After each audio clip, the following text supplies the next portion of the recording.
BBC Radio 2 Breakfast. John Holmes, Miranda Hart in for Chris Evans. That's Tom Petty. I won't back down. And listen to this for a link. Yeah. Somebody who, when faced with any kind of challenge, who wouldn't back down. That's the same way to do it. It's our guest today, none other. Walliams, welcome. Is this my theme music? No, but I tell you what is, because what I've yet to do on this run of Radio 2 shows is my guest section jingle. Are you ready? Yes. It's the guest section, welcome our guest.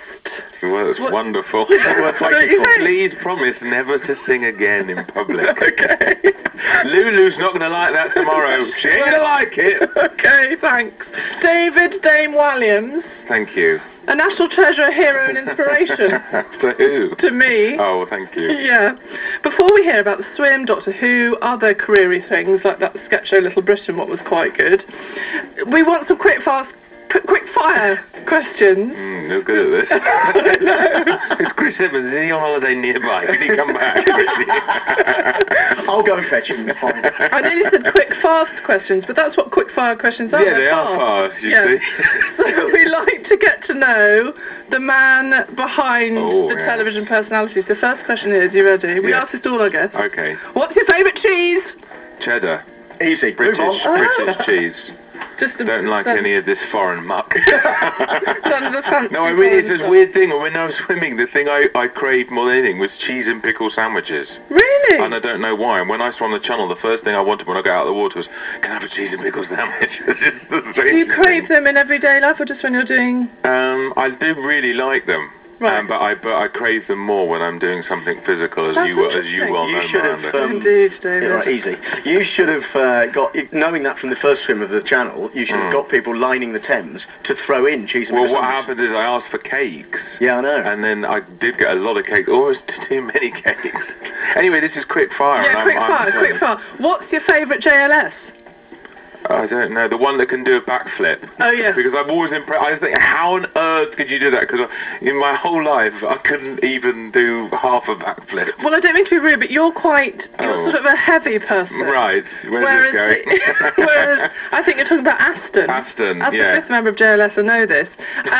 He's very, very small and light. Alive, John, you should be able to do that. It's amazing if you see someone do a backflip, because it just seems absolutely impossible. Yeah. So Aston. I don't suppose Aston could swim the Thames, though. So. No, exactly. I don't think he'd want to.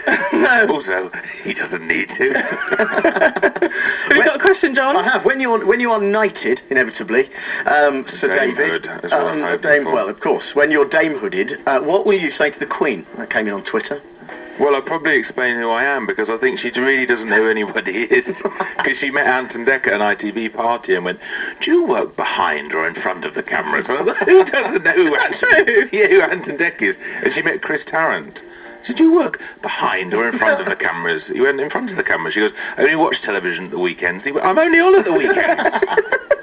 So she has no clue who any of us are. She knows about horses and a few members of her own family, and that's it. Do you work in front of the jockeys or behind the jockeys? No, because I met her when I swam the channel, and I said, oh, I'm here today because Buckingham Palace, because I swam the channel. She goes, it's not what you usually do, is it? And I thought, well, no. I mean, I don't do that every day, you know. I mean, you know. For a living, as a profession. Do you work behind the channel or in front of the channel? Talking of your swim, this is from Twitter. Did you see Captain Limes, that's his handle on Twitter, did you see his pet goldfish Nigel when you were in the Thames?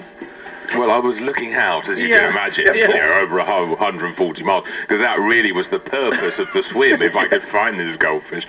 But unfortunately not. This is why I have to do it all again next week, You've got to search for Nigel. So how was it? Well, you came along one day. I did. I made you breakfast. Did you enjoy that? No. Oh. Because you can't even make porridge. I can't. And it's not hard to make porridge. It's just like some water and some oats or milk and oats and stir. And it was microwavable as well. But why did it go so wrong? I think it was the sort of quantities of porridge and water and milk that I'm... Where was it that you came? Because it's all a bit of a blur to me now. Is it really? Yeah. It was Marlow. Marlow, and then you met Timmy Mallet as well. And Timmy Mallet was there. And, Timmy Mallet was around the swim a couple of days in Timothy Spall. Yeah. And it was sort of embarrassing because Tim Spall was one of my favourite actors, and I was really excited to be talking to him, and you were there, and then Timmy Mallet turns up, and you think, no, sorry, Timmy, I'm talking to Tim Spall. Can you go away? I'm talking to the other Tim. The other Tim that I like more. But were you excited to meet Timmy Mallet? I was more excited to greet you. I genuinely got my heart was racing when you came around the corner and you came. I was so excited. It's amazing. Well, it was all incredible. Because you were very on it. You were very with it. Yeah, it was just because it was 8 days, and so what happened on what day, apart from I remember the start and I remember the end, but a lot of the bit in the middle is a bit of a blur. Didn't you rescue a dog as well at some point? That I witnessed. A disabled dog. Right. Who I found out later. What happened was I was swimming and then a dog jumped in to sort of swim with me, and then it tried to get out and couldn't, and the owner tried to pull it out with a kind of lead, and then the lead broke, and then I swam back and helped the dog to safety. And of exactly course, what I witnessed. and then it was sort of like, that was a sort of news story in itself, like, and actually it's probably the bit the British public cared most about. It was. They liked it. The fact that I helped the dog, but yes. We have Michael Parkinson asking I a love question. Michael Parkinson. And do you remember meeting him? Yes, I do, because I swam. He lives. I'm not going to say exactly where he lives, but he lives on the Thames. Go on, get his address. He was. He lives at number 22, and he was out on his boat, and he I stopped to say hello to him. But he sort of interviewed me while I was sort of in the water, which I never thought would happen. I must get on, actually, Michael. Yeah, I had to go because he invited me in for a cup of tea. And I said, I'm really sorry, I have to keep swimming. And what are the repercussions? You said you're on painkillers. You said he's got a question. No, he had questions for us, not for you. He's not interested in you. But I've got a question for you. You said you're on painkillers. What's happened? For me nerves. Oh, bless. No, what happened was I tore a disc in my back, and so that sort of for a little bit of time crippled me for about a week after I was out in the during water. the swim? Or? Well, it hurt a lot in the swim, and so I kept on taking painkillers to try and get through it. And then when I got out a few days later, something went wrong and all my muscles freezed up. So you were probably swimming with a slipped disc, basically. Yeah, and I couldn't walk and stand up. It was horrible. Oh, so then they gave me Valium, which was wonderful. David Walliams. Oh, Hey, look at that. he's clever. It's our guest this morning. More from him after this.